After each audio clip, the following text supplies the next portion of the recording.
den gode, Herren den almægtige, Herren den smukke.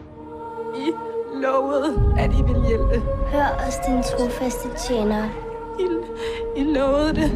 Dine evige tjenere, dine udvalgte. Du har halvdelen af dit liv tilbage, og du har aldrig reageret op. Tænker du aldrig over livets mysterier?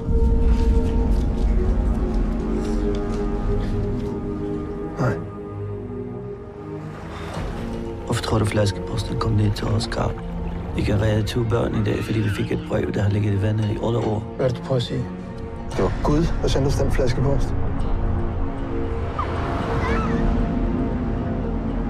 Han kører en eller anden sygelej med de her familier.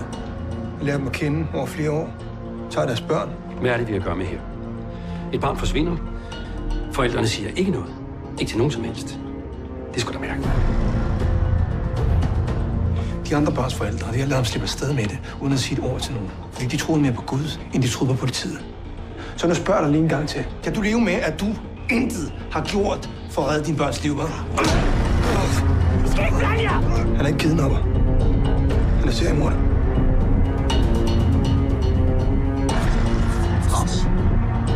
Jo, vi frelser os.